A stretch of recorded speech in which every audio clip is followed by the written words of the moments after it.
வணக்கம், welcome to ருசி திரு. இன்றைக்கி ரொம்பவே சுவையான லஞ்ச் பாக்ஸ் ரெசிபி தாங்க நான் செய்ய போகிறேன். மஷ்ரூம் பிரியாணி. என்னோடய ஸ்டைலில் இந்த காளான் பிரியாணி பண்ணுறதுக்கு முன்னாடி நம்ம சேனலை சப்ஸ்கிரைப் பண்ணாதவங்க மறக்காமல் சப்ஸ்கிரைப் பண்ணிக்கோங்க. மஷ்ரூம் பிரியாணிக்கு ஜீரக சம்பா தான் ரொம்ப ருசியாக இருக்கும். நான் இன்றைக்கி 1.5 கப் அளவுக்கு ஜீரக சம்பா அரிசி எடுத்திருக்கேன். இதை நல்லா வாஷ் பண்ணிவிட்டு ஒரு 20 மினிட்ஸ்க்கு நான் ஊற வச்சுக்க போகிறேன். இப்போது ஒரு 1/2 கிலோ அளவுக்கு காளான் எடுத்திருக்கேன். இதை நல்லா க்ளீன் பண்ணிவிட்டு குட்டி குட்டி பீசஸாக கட் பண்ணி எடுத்துக்கிறேன்.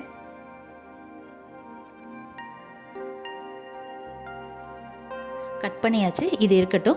இப்போ ஒரு குக்கர் நல்லா ஹீட் பண்ணிவிட்டு நான் கொஞ்சமாக எண்ணெய் சேர்த்துக்கிறேன். இதில் பிரியாணி ஸ்பைசஸ்லாம் சேர்த்து இதை நல்லா ரோஸ்ட் பண்ணிக்கலாம்.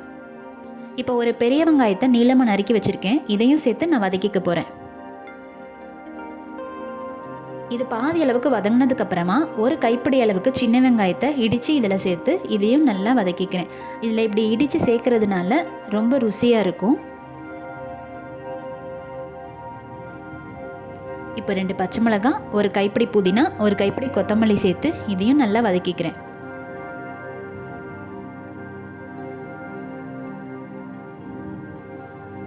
இந்த ஸ்டேஜில் 1.5 ஸ்பூன் அளவுக்கு இஞ்சி பூண்டு பேஸ்ட்டு சேர்த்து நல்லா பச்சை வாசனை போகிற அளவுக்கு வதக்கி விட்டுக்கிறேன்.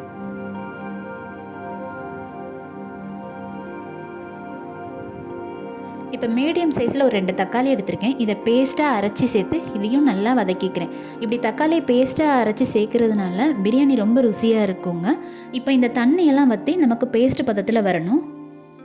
இப்போ பாருங்கள், தண்ணியெல்லாம் வற்றி வந்துருச்சு. இதில் நான் மசாலா சேர்க்க போகிறேன்.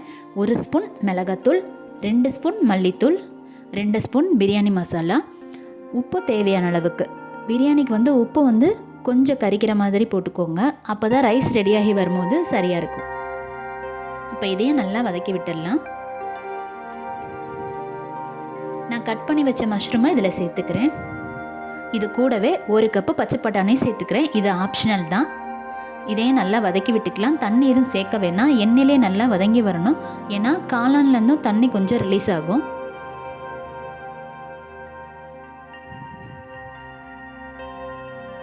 இந்த ஸ்டேஜில் நான் 1 குழிக்கரண்டி அளவுக்கு தயிர் சேர்த்து இதையும் நல்லா வதக்கி விட்டுக்கிறேன். இப்போ பாருங்கள், காளான் எல்லாமே நல்லா வதங்கி வந்திருக்கு. இப்போ நம்ம தண்ணி சேர்த்துக்கலாம். 1 கப்பு ஜீரக சம்பாக்கு நான் 1.25 கப்பு தண்ணி சேர்த்துக்கிறேன்.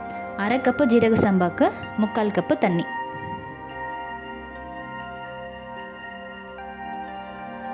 இப்போ ஒரு கொதி வந்தோடனே அரிசி போட்டுக்கலாம்.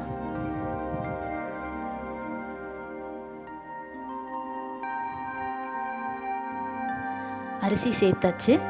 இப்போ ஒரு கொதி வரட்டும். உப்பெல்லாம் செக் பண்ணிவிட்டு நம்ம மூடி போட்டுக்கலாம். கொதி வந்துருச்சு. நான் இப்போ விசில் போட்டுக்கிறேன். ஒரு 4 விசில் விட்டால் கரெக்டாக இருக்கும். 4 விசில் வந்துருச்சு. இப்போ தம் அடங்கினதுக்கப்புறமா நான் ஓப்பன் பண்ணி காமிக்கிறேன், பாருங்கள்.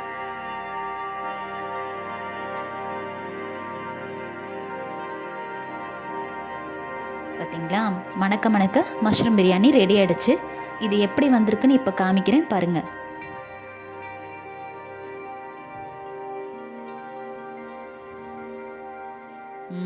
பார்த்தீங்களா, உதிரி உதிரியாக அடியில் ஒட்டாமல் கமகமன்னு நமக்கு காளான் பிரியாணி ரெடி ஆயிடுச்சு. இதே மாதிரியே நீங்களும் வீட்டில் ட்ரை பண்ணி பார்த்துட்டு எப்படி இருந்துச்சுன்னு கமெண்ட்டில் சொல்லுங்கள். இந்த ரெசிபி உங்களுக்கு பிடிச்சிருந்தால் லைக் அண்ட் ஷேர் பண்ணுங்கள். நம்மளோட சேனலை மறக்காமல் சப்ஸ்கிரைப் பண்ணுங்கள். அதுவரை ருசித்திருங்கள்.